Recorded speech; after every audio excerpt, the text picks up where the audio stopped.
ओम शांति। आज बाबा कह रहे हैं मीठे बच्चे,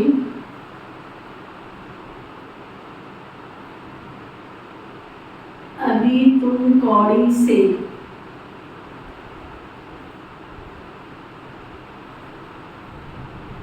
हीरे जैसा बने हो।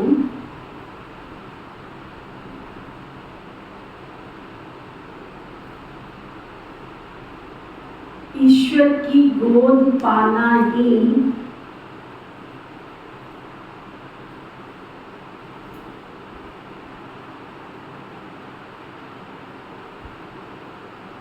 हीरे जैसा बनना है।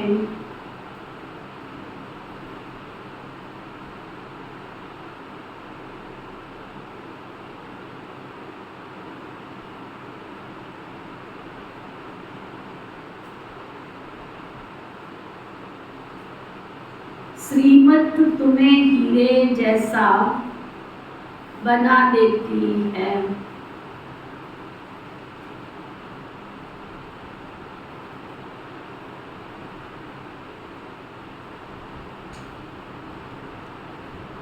बाबा क्या कह रहे थे? अभी तुम कौड़ी से हीरे जैसा बने। और हीरे का मतलब ये थोड़ी कि माथे पे हीरा चमकने लगे।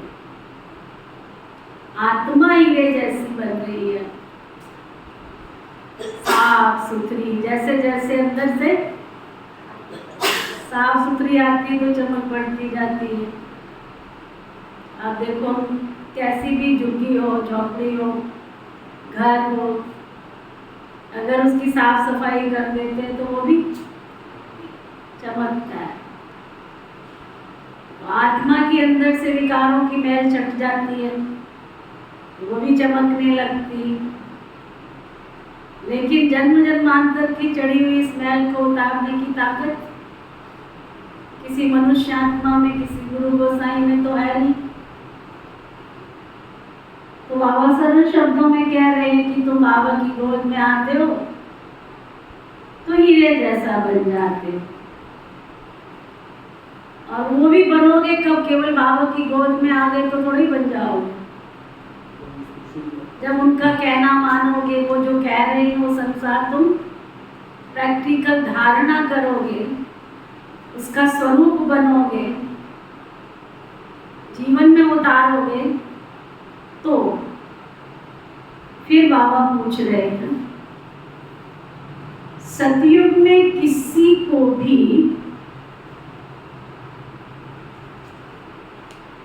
ताउसी तक तथार्थ बादशाही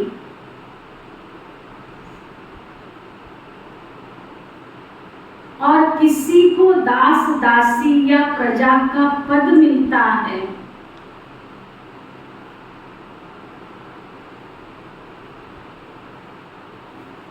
किसी को दास दासी या प्रजा का पद मिलता है, इसका कारण क्या है? कितना अच्छा प्रश्न बाबा पूछ रहे हैं। कोई तो ताउसी तख्त बन जाते, राजे महाराजे बादशाह, और किसी को प्रजा का पद मिलता है, किसी को दास दासी का पद मिलता है। बाबा की मुरली ऑल ओवर वर्ल्ड में सभी बच्चों के लिए, चाहे वो दीदियां हैं, दादियां हैं, घर में रहने वाले, आश्रम में रहने वाले बच्चे, बूढ़े, जवान, लड़के लड़की, आईपी वीआईपी, सबके लिए एक जैसी चल रही है। फिर भी कोई राजा बनता है, कोई महाराजा बनता है, कोई दास बनता है, कोई दासी, कोई प्रजा में भी नौकर चाकर। तो कितना अच्छा बाबा प्रश्न पूछ रहे हैं जिससे हम अपने आप को पूछ सके कारण क्या है, और उस कारण को जान करके निकाले, जिससे हम भी विश्व के महाराजा पद के अधिकारी बने। तो बाबा बता रहे हैं ना, सतयुग में ताउसी तख्त उनको मिलता है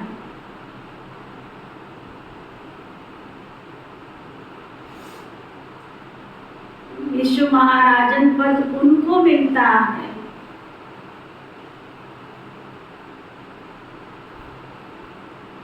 जो संगम पर ज्ञान सागर की पढ़ाई को अच्छी रीति पढ़ते हैं। जो श्री बाबा उनको पढ़ा रहे उसको अच्छी रीति पढ़ते हैं। नंबर 1 पढ़ते हैं, नंबर 2 पढ़कर सुनकर फिर उसको धारण भी करते हैं, और नंबर 3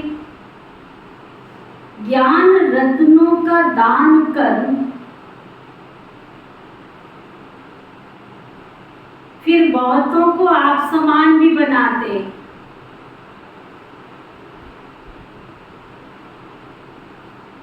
ना, बहुतों को आप समान भी बनाते।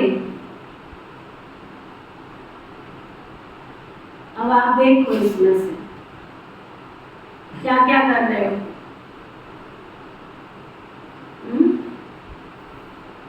क्या क्या कर रहे हो भगवान भाई? कितनी चीजें कर रहे हो इसमें से? कुछ भी पहले से आप कल शाम को गए थे?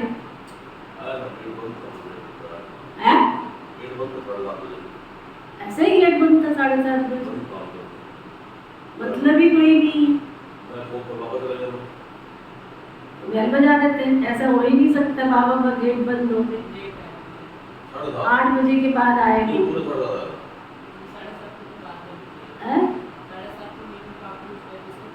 नहीं, मतलब ही नहीं है। योग पूरा 8 बजे तक चला, बंद कैसे हो सकता है? पूरा 8 बजे तक, 6:30 से 8 योग माना योग चलता है पूरा। बैल बजा देना चाहिए। हो सकता है कहीं क्या होता है, भाई बहनों को सिखाया हुआ है ना, तो वो बाहर से लगा के चले जाते हैं। तो डोरबेल बजाओ। अच्छा, टाइम तो आपने 7 से 8 लिखाया हुआ है ना, करना चाहिए। लिस्ट से बाहर नहीं निकलो, ये भी तो बाबा की श्रीमत है। बाबा की गद्दी से जो भी अनाउंसमेंट होती है, निमित्त टीचर बाबा के घर से जो अनाउंसमेंट करती है, वो सब बाबा की श्रीमत होती है। उसमें अपनी मन मत मिलाना, ये भी हमारे नंबर कम कर देती। फिर बाबा बता रहे, और जो गफलत करते हैं, है ना, प्रजापद और दासी पद की बाबा निशानी बता रहे हैं। नंबर 1, जो गफलत करते हैं। नंबर 2, देह अभिमान में आकर हंगामे मचाते हैं।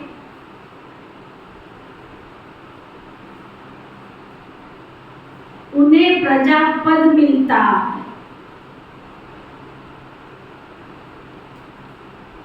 प्रजापद की निशानी बाबा ने बताई, जो बाबा की बातों को, बाबा की शिक्षाओं को सुना अनसुना कर देते, गफलत करते, हंगामे मचाते। अब तीसरी क्वालिटी दास दासी की, पढ़ाई पर ध्यान न देने वाले ही दास दासी बन जाते।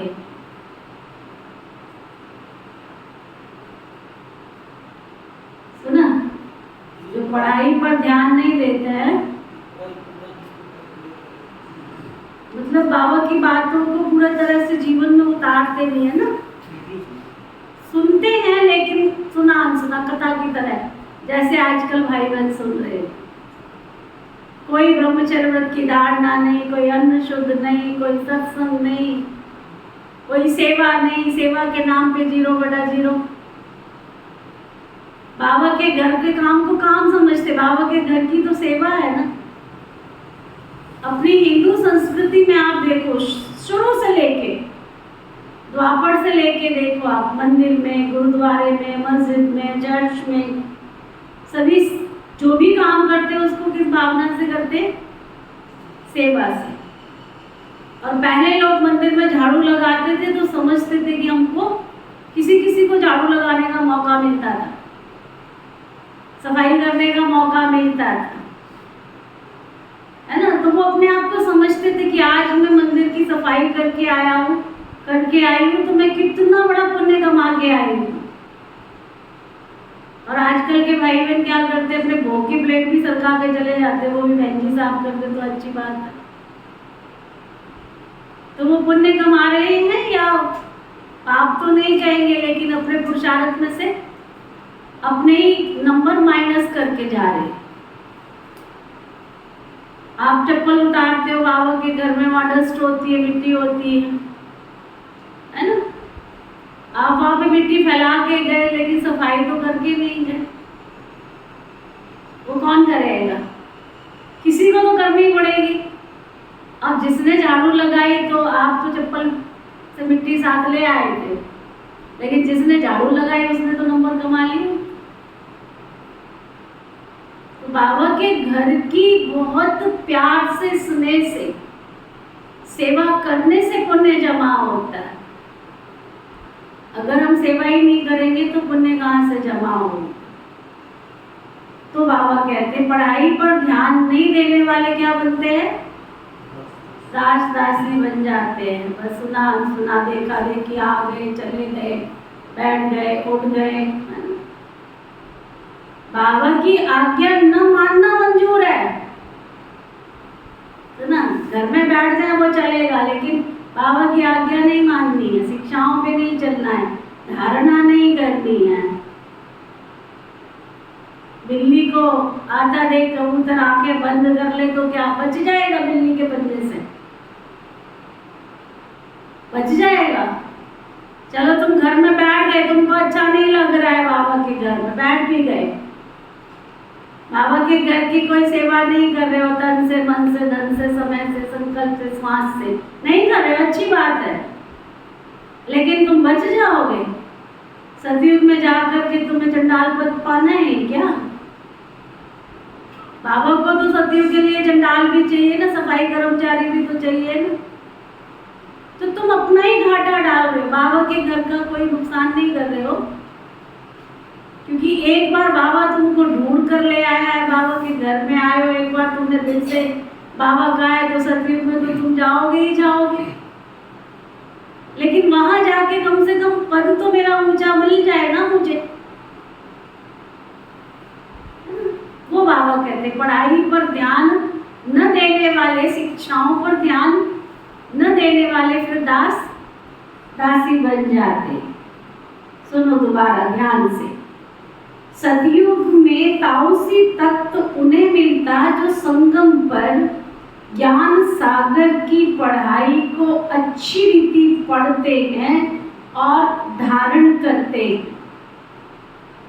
ज्ञान रत्नों का दान कर बहुतों को आप समान बनाते, और जो गफलत करते वे अभिमान में आकर हंगामे मचाते, उन्हें प्रजा पद मिलता। पढ़ाई पर ध्यान न देने वाले ही दास दासी बन जाते। ओम शांति। कौड़ी से हीरा जैसा बनने वाले सिकिल दे। पुरुषार्थी बच्चे ये जानते हैं कि माया का तूफान लगता है। बच्चे कौड़ी से हीरे जैसा बनने का पुरुषार्थ करते हैं, परंतु श्रीमत पर न चलने के कारण फिर से माया का तूफान लगने से ज्योति बुझ जाती है। इस पर भी गीत है। बच्चों को अब मालूम पड़ा है कि हम सो पूज्य देवी देवता थे। ये आत्मा सुनती है बेहद के मोस्ट बेलवड बाप के द्वारा। उनकी ये महिमा गाई जाती है। वह ऊंचे ते ऊंच भगवान है। सारी सृष्टि में उनको ही याद करते, क्योंकि इस दुनिया में तो बरोबर चारों तरफ दुख ही दुख है। ऐसा मत समझो कि सब मनुष्य बेसमझ है। समझते भी हैं कि प्राचीन भारत बहुत ऊंच था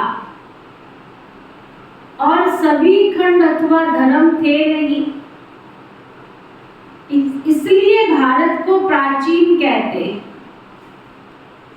इतना समझते हैं, परंतु वो कैसे हुआ, कब हुआ, भारत फिर हीरे जैसा कब और कैसे बनेगा, ये भी नहीं जानते। अभी तुम बच्चे सम्मुख बैठे हो और जो परदेश अर्थात बाहर सेंटर पर रहते वो भी सुनते हैं। हीरे जैसा बनाने वाला बेहद का बाप कहते हैं, ये तुम्हारा अंतिम ईश्वरीय जन्म है। जबकि भगवान बैठ हीरे जैसा बनाने के लिए तुमको पढ़ाते, तो ऐसे बाप का कितना न रिगार्ड रखना चाहिए। ऐसे बाप का कितना न रिगार्ड रखना है। सत बाप, सत टीचर, सत गुरु का रिगार्ड रखा जाता है ना। बाप कहते हैं बच्चों को सुख देने वाला तो मैं ही हूं। इस समय तुम बच्चों को सुख देने के लिए आकर मैं श्रीमत देता हूं। भगवान ने जो श्रीमत दी थी वो फिर मनुष्यों ने गीता में लिखा है, परंतु यथार्थ तो नहीं है ना। अब ये तुमको ऊंचे से ऊंच हीरे जैसा बनाते हैं। स्वर्ग में तो तुम ही आ सकते हो ना। यूं तो सारी दुनिया की आत्माएं बच्चे हैं बाप के। प्रजापिता ब्रह्मा तो है ना। इस समय शिव बाबा के पोत्रे कहलाते, फिर पर पोत्रे तर पोत्रे भी कहलाते हो। शिव बाबा के पोत्रे भी कहलाते हो, फिर तर पोत्रे पर पोत्रे। वृद्धि तो होती जाती है ना। वास्तव में सभी का रचयिता मैं बेहद का बाप ही हूँ। पूछते हैं ना कि तुमको किसने पैदा किया। ये बैठे ब्रह्मा बाबा पुत्र बन गया, उसके बाद जब दूसरी पीढ़ी आई वो पर पोत्रे हो गया। अब आप लोग जो बैठे हो तर पोत्रे हो गए। पीढ़ी तो बदल रही है ना। तो शिव बाबा ने आके यज्ञ स्थापन किया, ब्रह्मा बाबा को अपना पुत्र बनाया। शिव बाबा ने ब्रह्मा के द्वारा जिन आदि रत्नों को पैदा किया वो पुत्र और पुत्रियां हुए उनके। उसके बाद दूसरी पीढ़ी आई वो पर पोत्रे हो गए, तीसरी पीढ़ी आई तर पोत्रे हो गए। सुना? तो बाबा कहते, पूछते हैं ना तुमको किसने पैदा किया, तो कहते हैं अल्लाह व खुदा ने। इतना समझते हैं परंतु कैसे पैदा करते, कैसे इतना सब वृद्धि को पाते हैं, ये कुछ भी पता नहीं है किसी। ये भी केवल तुम जानते हो कि सतयुग में बहुत थोड़ी सी रचना होती है। जरूर रचयिता भी होगा जो नई दुनिया रचते। नई दुनिया में देवी देवता पद प्राप्त कराते हैं, तो जरूर पुरानी दुनिया का विनाश भी कराते होंगे। ये भी कोई नहीं जानते हैं। अगर भगवान ने अल्लाह ने बगीचा रचा तो फिर उस पुरानी दुनिया का विनाश भी तो किया होगा। नया मकान बनाना है तो पुराने को तो गिराना पड़ेगा ना, सफाई तो करनी पड़ेगी ना। तो बाबा कहते ये भी तुम जानते हो कि सतयुग में बहुत थोड़ी सी रचना होती है। जरूर रचयिता भी होगा जो नई रचना रचते हैं। नई दुनिया में देवी देवता पद प्राप्त कराते हैं, तो जरूर पुरानी दुनिया का विनाश भी कराते होंगे। ये भी कोई नहीं जानते। अथा कितना शास्त्र आदि लिखते, समझते हैं ये फिलॉसफी के शास्त्र हैं। फिलॉसफी ज्ञान को कहते हैं, परंतु यह किसको पता नहीं कि ज्ञान का सागर तो एक परम पिता परम आत्मा है। तुम इस द्वारा नॉलेज पाकर हीरे जैसा बनते हो। ईश्वर की गोद पाना ही हीरे जैसा जन्म है। हीरे जैसा जन्म देने वाला, हीरे जैसा बनाने वाला बाप हमको हीरे जैसा बना रहे। बलिहारी इनकी गाई जाती। सतयुग में तो बलिहारी की कोई बात ही नहीं। वहां तो ये ख्याल भी नहीं रहता है ना, भगवान आएंगे हमारे ऊपर वाली जाएंगे या हम उनके ऊपर वाली जाएंगे, थोड़ा ही याद रहता है सतयुग में। तुम अभी जानते हो हम अभी ना तो शूद्र में और ना ही देवता में, अभी हम ब्राह्मण में, है ना हम शूद्र कहला सकते हैं ना हम देवता कहला सकते, अभी हम ब्राह्मण हैं। तुमको ही सुदर्शन चक्रधारी कहा जाता है। यहाँ तुम सुदर्शन चक्रधारी बन विष्णु कुल में जाकर राज्य करेंगे। ये नशा हमेशा चढ़ा रहे कि मैं जितना यहाँ पुरुषार्थ करूंगा उतना मेरी भविष्य प्रारब्ध जमा हो रही है। सुदर्शन चक्रधारी कमल फूल समान तुमको यहाँ ही बनना, थोड़ी सतयुग में जाके बनेंगे, पुरुषार्थ तो यही चल रहा है ना। यहाँ है पुरुषार्थ और वहां है प्रारब्ध।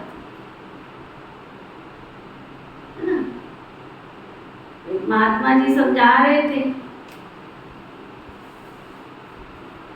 किसी ने पूछा गुरुजी एक बात समझ में नहीं आती है, जो लोग इस कलयुग में पाप कर रहे हैं वो तो मौज की जिंदगी जी रहे हैं और जो पुण्य कर रहे हैं उनको तो बहुत दुख झेलना पड़ता है। किसी ने प्रश्न पूछा कि जो तो पाप कर रहे हैं, हेरा फेरी कर रहे हैं, झूठ बोल रहे हैं, वो तो बहुत मौज मस्ती से जी रहे हैं और जो पुण्य कर रहे हैं, ईश्वर की भक्ति कर रहे हैं, उनको बहुत दुख झेलना पड़ रहा है।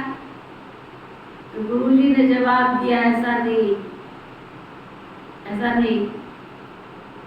वो मौज मस्ती जितनी झेल रहे हैं ना, जितना मौज मस्ती कर रहे हैं ना, ये याद रखना, मूल का मूल और चक्रवर्ती ब्याज बनके जब कर्म का लेखा सामने आता है ना, तो दिन में भी तारे दिखने लग जाते हैं।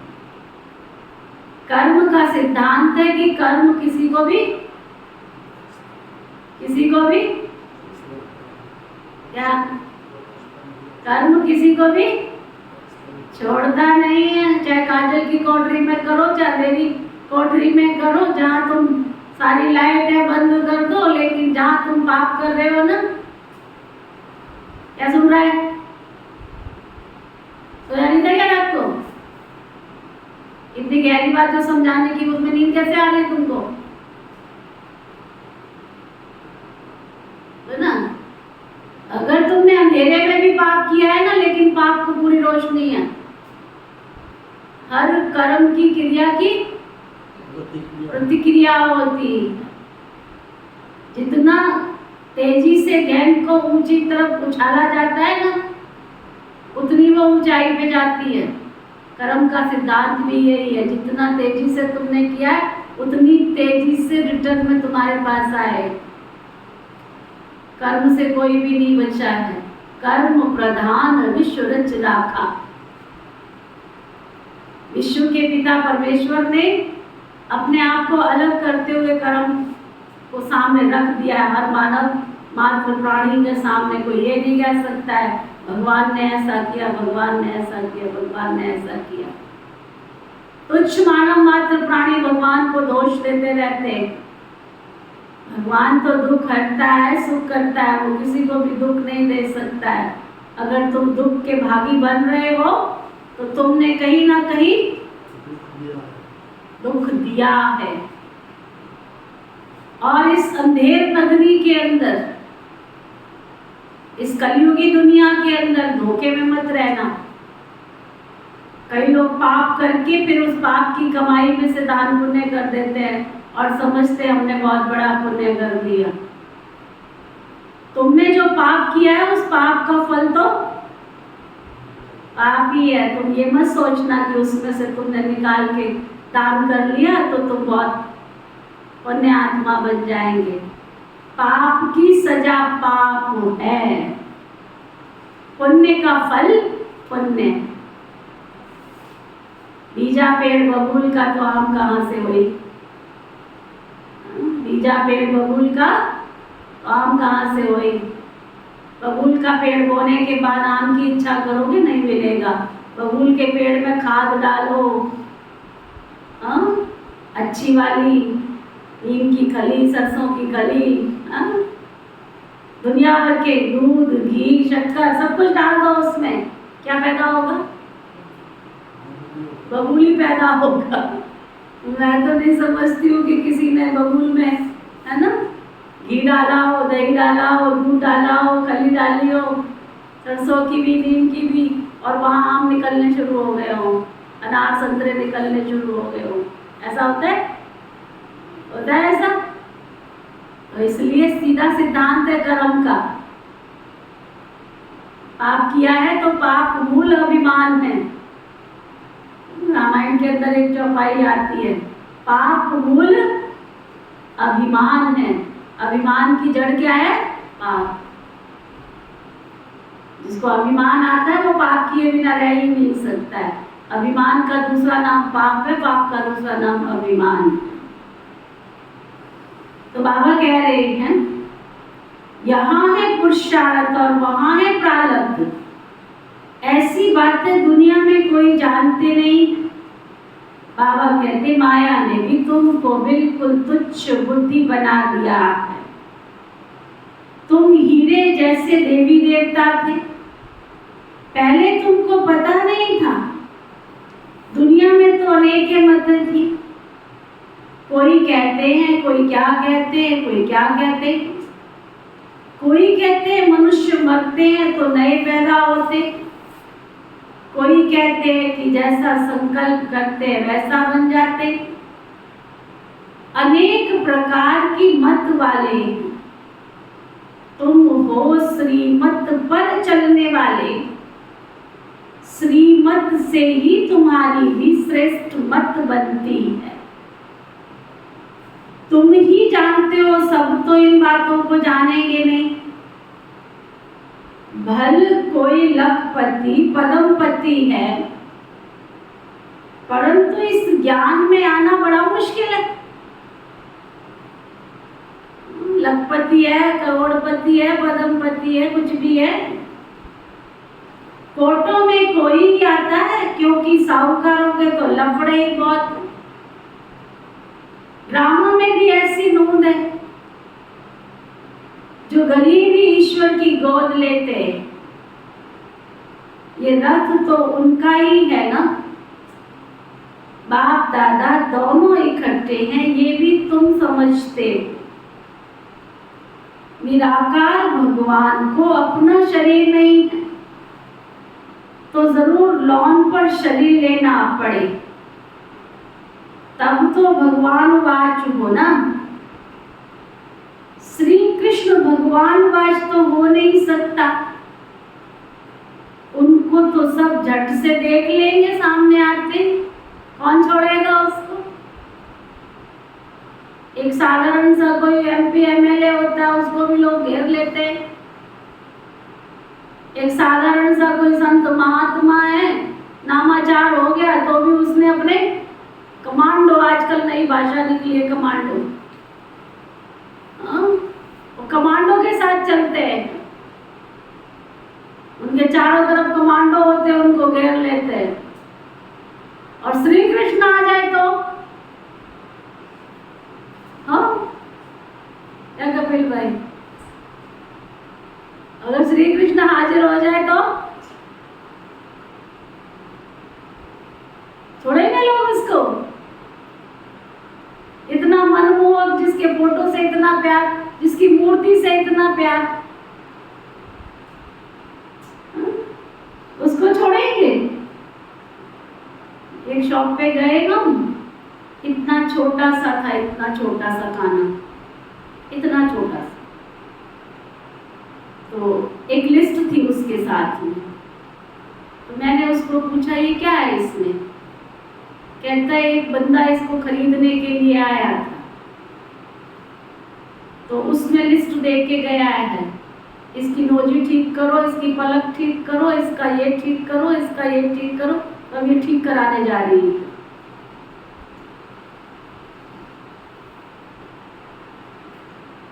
इतना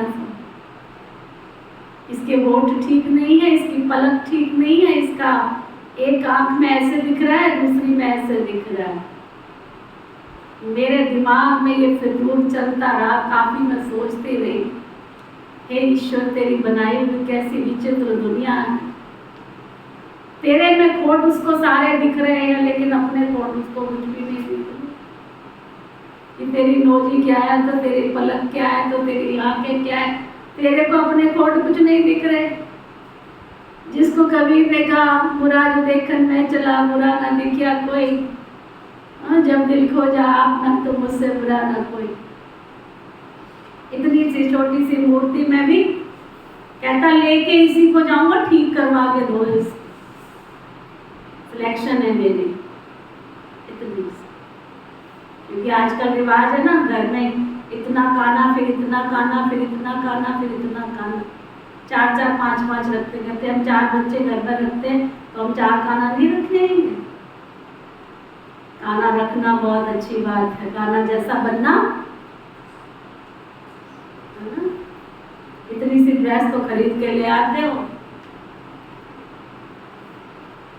है ना, चम्मच से मुंह लगा के उसको इतना दूध तो पिला देते हो। प्रैक्टिकल सोचो जरा, प्रैक्टिकल सोचो। किसी गरीब के 4 बच्चों को ले आओ काना समझ के, फिर उनकी परवरिश करो, फिर पता लगे कि सच में तुम काना से प्यार करते हो कि नहीं करते हो।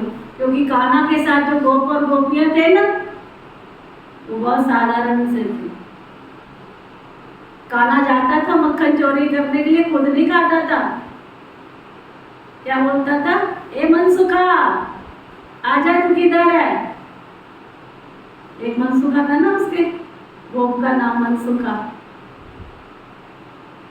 गोप और गोपी जो थे उनको बुलाता था। ग्वाले जो थे ना उसके साथ अंग संग, देखो कैसे दिखाते, कितना साधारण दिखाते, एक लंगड़ा सा दिखाते, कैसा दिखाते, और उनको बुला के खिलाता था, खुद बैठ जाता था साइड में। आओ आओ।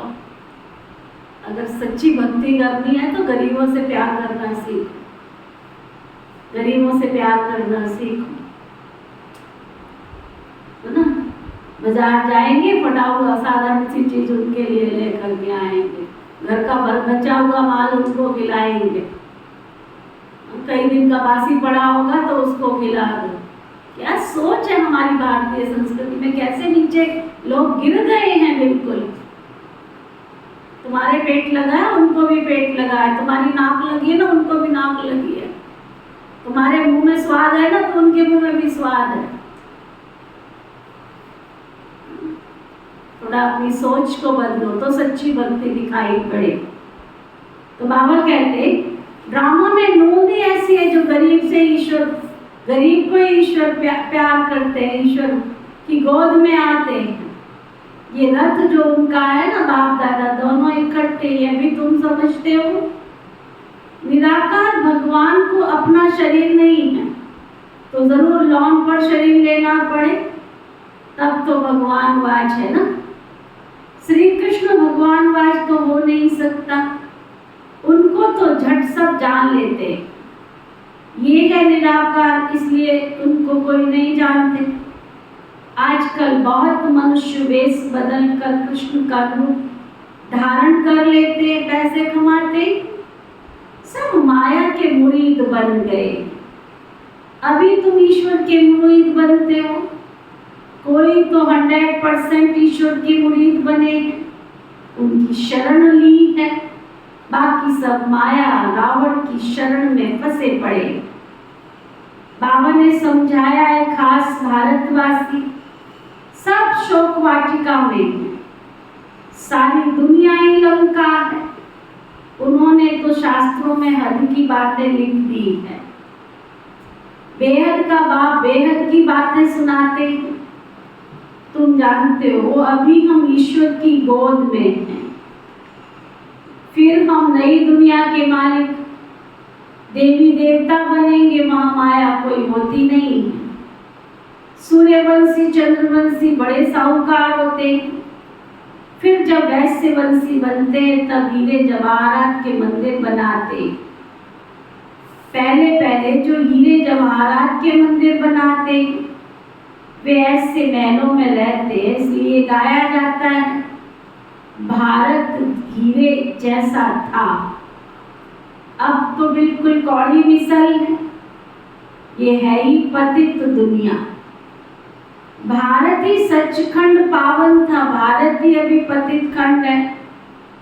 भारत को अब हम पावन नहीं कहेंगे, अभी हम पावन बन रहे हैं।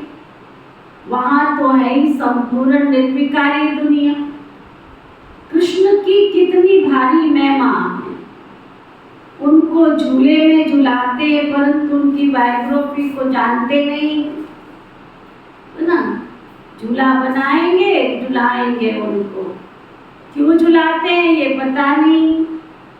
तुम जानते हो कि अभी कलयुग है, भारत ही सतयुग था, बरोबर 84 जन्म भारतवासी ले सकते। तुम जब अच्छी रीति समझाते हो तो मान लेते।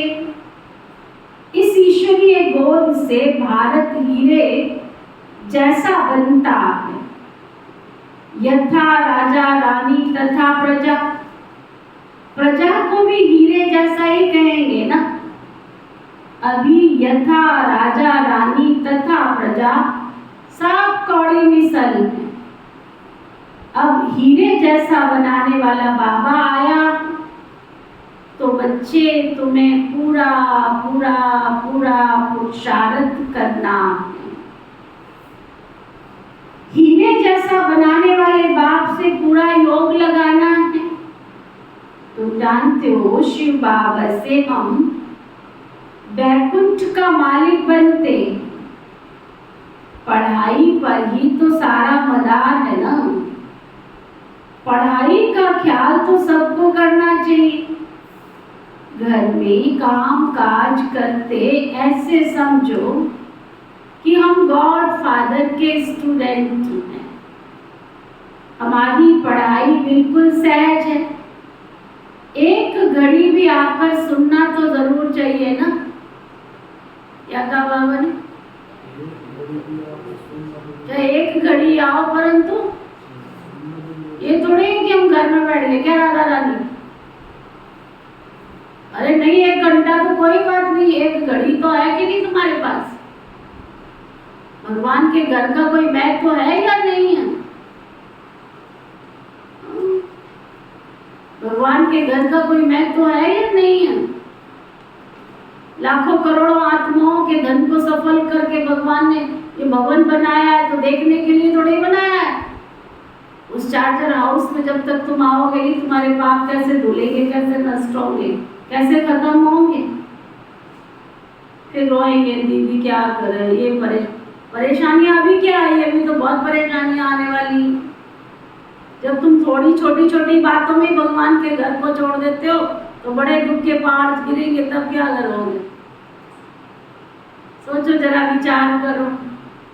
अभी तो छोटी छोटी सी बातों में ही भगवान के घर को छोड़ देते हैं। सबसे पहला काम, चाय नहीं छूटती है, दूध नहीं छूटता है। बाढ़ आई थी, सबने दूध छोड़ दिया था? छोड़ दिया था? भोजन छोड़ दिया था? वो तो नहीं छूटा तुमसे। सबसे पहले भगवान के घर की जो सेवा निकाल रहे थे उसको पहले छोड़ दो। जहां से उत्पादन है वहां पहले ब्लॉक कर दोगे तो बरकत कहां से होगी तुम्हारी?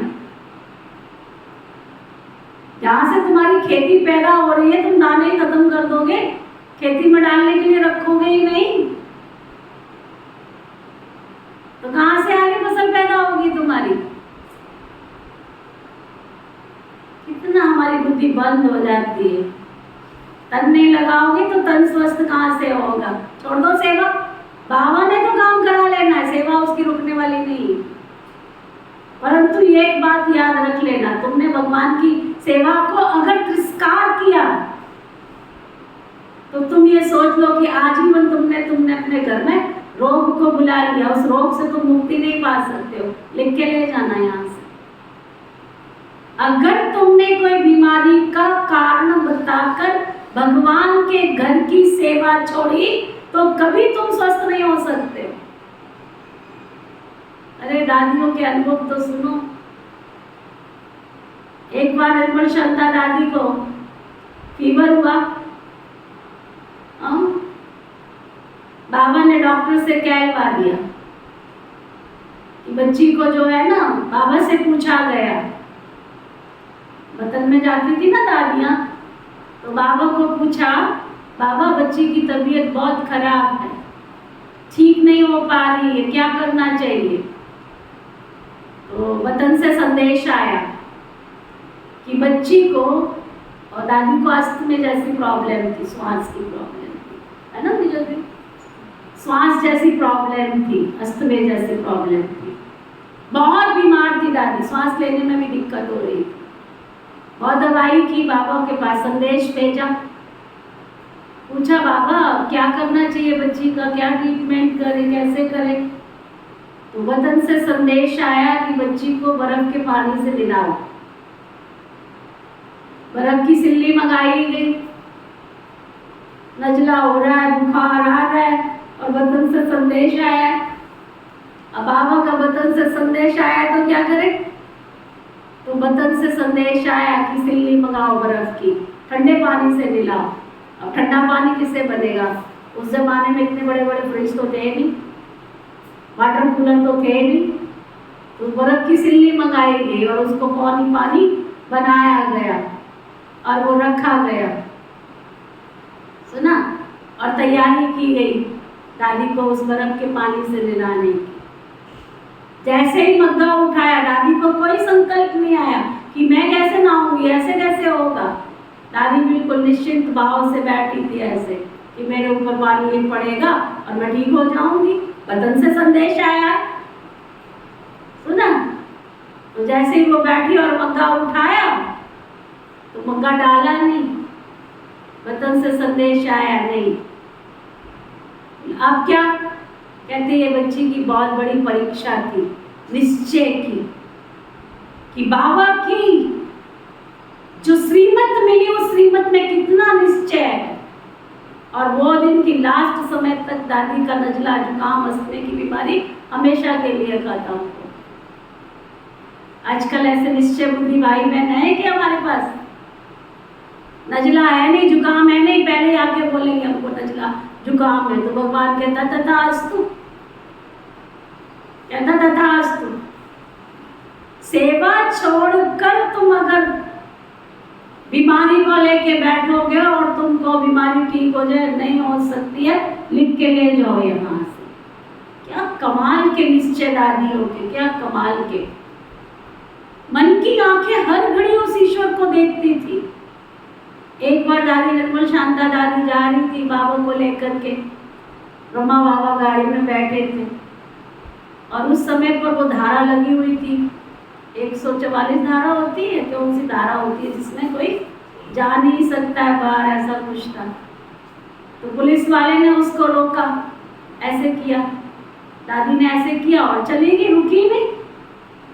तो बाबा ने कहा, बच्ची तुमने ये ठीक नहीं किया। देखो ब्रह्मा बाबा कह रहा है बच्ची को, कहते हैं बच्ची तुमने ठीक नहीं किया, उसने तुम्हें रोका था, तुमको रुकना चाहिए था।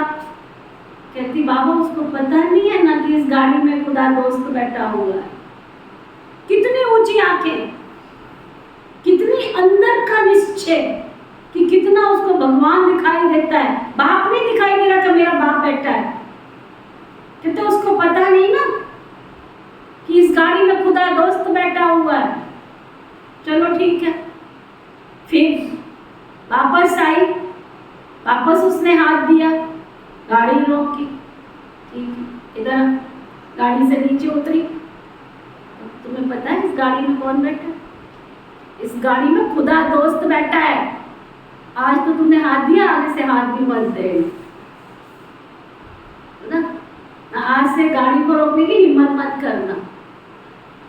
कितना निश्चय, मन की आंखें उस साकार हमको दिखाई देता है वो निराकार? दिखाई देता है? दिखाई देता है? इन दीदियों में निराकार दिखाई देता है कि ये किसकी सेवा में लगी हुई है? कोई भी काम करो कल करेंगे, है ना? सुबह कह दो शाम को करेंगे, ना सुबह आती है ना शाम आती है ना कल आती है। किसकी आज्ञा की अवहेलना कर रहे हो तुम? किसकी आज्ञा की अवहेलना कर रहे हो? पता भी है तुमको?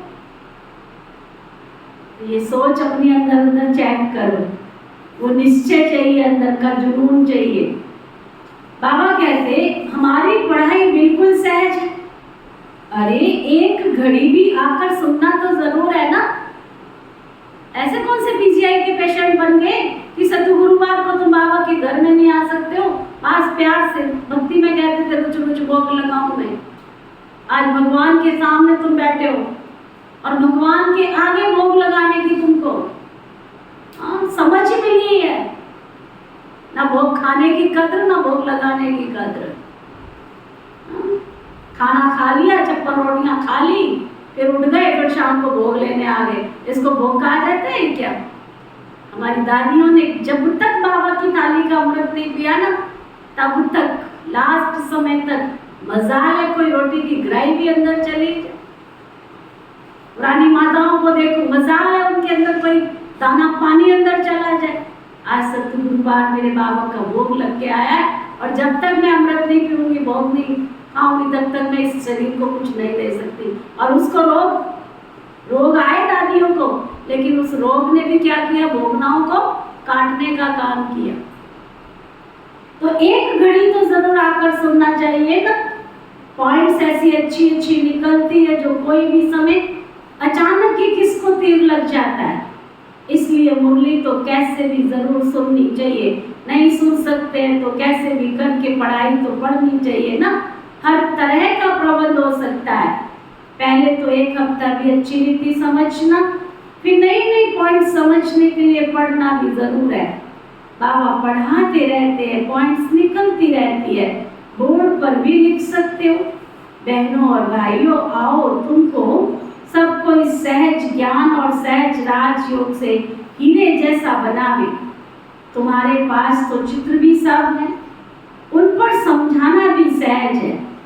जैसे छोटे बच्चे को खिलौने देकर समझाया जाता है, पढ़ाते हैं, ये हाथी है, ये ऐसे करता है, ये ऊंट है। मनुष्य को भी परमात्मा का पता नहीं है, ना ही ये जानते हैं कि वो क्या करते हैं। उनके कर्तव्य को न जाने तो महत्व ही क्या रहा। तो चित्र पर समझाना होता है ना। ये परम पिता परमात्मा शिव है, ये हीरे जैसा बनाने वाला है। इनसे वर्षा मिलता है ब्रह्मा के द्वारा। ब्रह्मा कुमार कुमारियों को शिव बाबा पढ़ाकर ऐसा ऊंच पद बनाते हैं, देवी देवता पद दिलाते हैं। पढ़ाया है तब तो हम समझा सकते हैं ना। आगे नहीं जानते थे कि परम पिता परमात्मा आकर पढ़ाते हैं। समझानी तो बड़ी सहज है कि भारत हीरे जैसा था, कौड़ी जैसा है। फिर कौड़ी पिछाड़ी धक्के क्यों खाते हो? ये धन माल आदि सब तुम्हारा मिट्टी में मिल जाना है। अभी तुम सचखंड के लिए सच्ची कमाई करो। पूरी कमाई न करने के कारण बिल्कुल साधारण प्रजा में चले जाते हैं। साधारण प्रजा तो क्या, प्रजा के भी नौकर चाकर बन जाते हैं। बाप का बनकर फिर बाप को ही फारकती दे देते। तो बाबा समझाते हैं कि बच्चे घर में भी मुरली मंगा कर पढ़ो, जरूर मुरली मिलती रहेगी। कहाँ भी हो तुमको ये ईश्वरीय पढ़ाई पढ़नी जरूर है। पढ़ो और पढ़ाओ। विलायत में भी रहते तुम सर्विस कर सकते हो। बाबा का परिचय देना है। प्रभाव तो बच्चे तुम्हारा अंत में निकलना है। समझेंगे कि बरोबर प्राचीन भारतीय स्वर्ग था, कितना धन यहाँ से लूट कर ले गए। सतयुग में चैतन्य में सारी सृष्टि के तुम मालिक बनते हो, यानी राज्य करते हो। फिर भक्ति मार्ग में जड़ चित्रों को एक कोठरी में बंद रखते हो, यादगार बनाते हो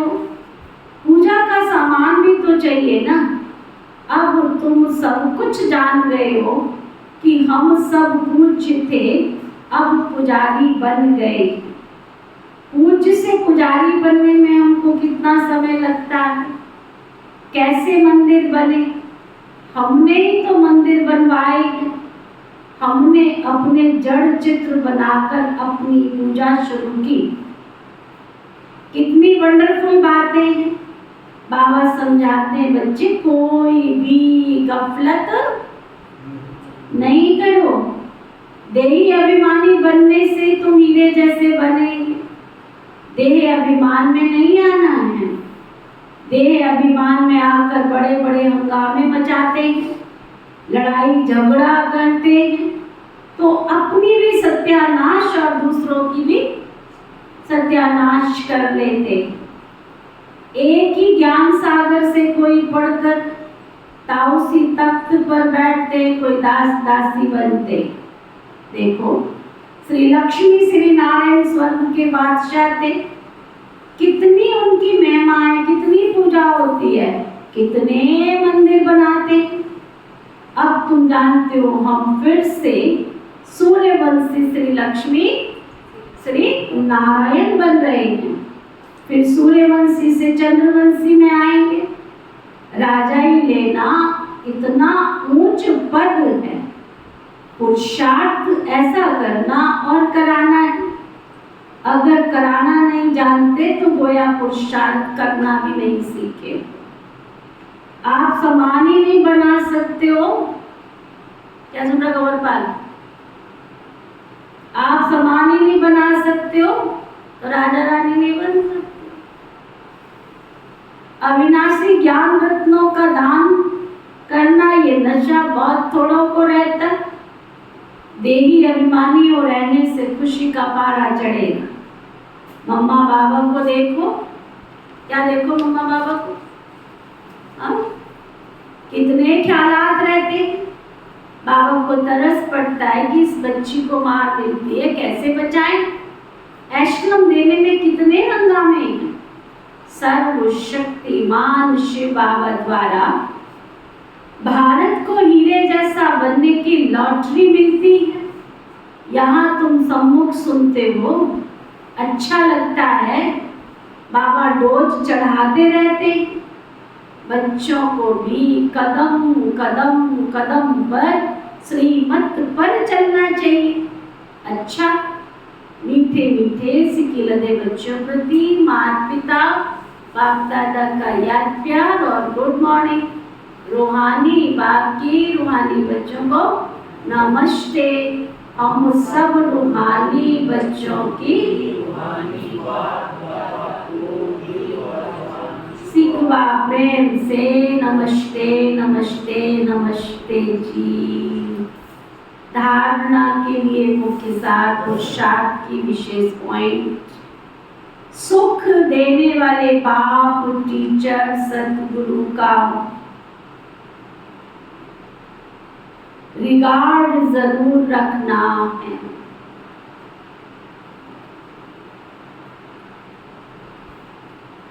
उनकी मत पर चलना ही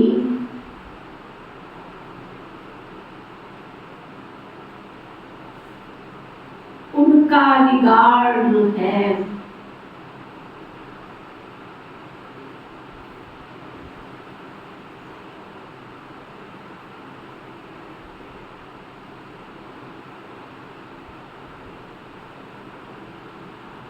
घर का काम काज करते स्वयं को गॉड फादर का स्टूडेंट समझना है।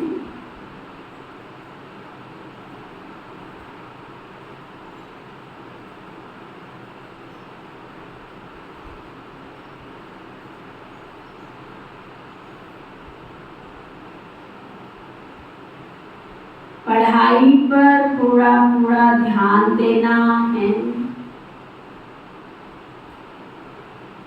मुरली मिस नहीं करनी है।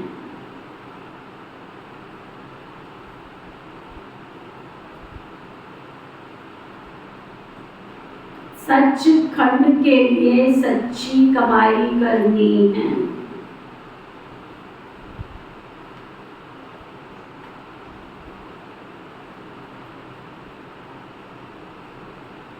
वरदान सतगुरु प्यारे बाबा का वरदान, पास्ट प्रेजेंट और फ्यूचर को जान माया जीत बनने वाले मास्टर त्रिकालदर्शी भव। पास्ट प्रेजेंट और फ्यूचर को जान माया जीत बनने वाले मास्टर त्रिकालदर्शी भव।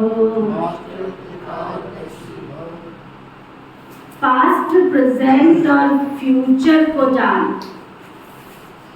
कोई भी कर्म कर रहे हो, उस कर्म का परिणाम पास्ट में क्या था, प्रेजेंट में क्या है और फ्यूचर में क्या होने वाला है, वो जान माया जीत बनने वाली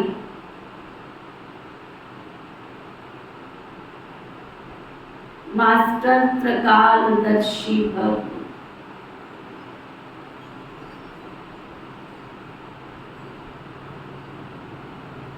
जो बच्चे तीनों कालों को जानते हैं वे कभी भी माया से हार नहीं खा सकते, क्योंकि वर्तमान क्या है और भविष्य क्या होने वाला, तीनों ही त्रिकालदर्शी की बुद्धि, दोनों ही त्रिकालदर्शी आत्मा की बुद्धि में स्पष्ट रहता क्या हूँ और भविष्य में क्या बनने वाला हूँ। वर्तमान और भविष्य दोनों का उन्हें नशा रहता, उसी नशे की खुशी में उड़ते रहते, इसलिए उनके पांव धरती से ऊंचे रहते। वह देह और देह के संबंध, देह के पुराने पदार्थों की आकर्षण में नहीं आते। स्लोगन, जिनके पास सरलता का गुण है उनके लिए संगठन में चलना सहज है। जिनके पास सरलता का गुण है उनके लिए संगठन में चलना बहुत सहज है। आज का व्यक्ति इशारा याद को शक्तिशाली बनाने के लिए विस्तार में जाते सार की स्थिति का अभ्यास करो। विस्तार में सार भूल न जाए। खाओ पियो सेवा करो, लेकिन अपने न्यारेपन को नहीं भूलो। बाबा ने खाने पीने के लिए मना नहीं किया, खाओ पियो सेवा करो, लेकिन अपने न्यारेपन को नहीं भूलो। साधना अर्थात शक्तिशाली याद, निरंतर बाबा के साथ दिल का संबंध। साधना इसको नहीं कहते हैं कि सिर्फ योग में बैठ गए, या साधना सिर्फ इसको नहीं कहते बस बैठ गए, लेकिन जैसे शरीर से बैठते हो वैसे दिल मन बुद्धि एक बाबा की तरफ, बाबा के साथ बैठ जाए। ऐसी एकाग्रता ही ज्वाला को प्रज्वलित करेगी ना। ओम शांति शांति।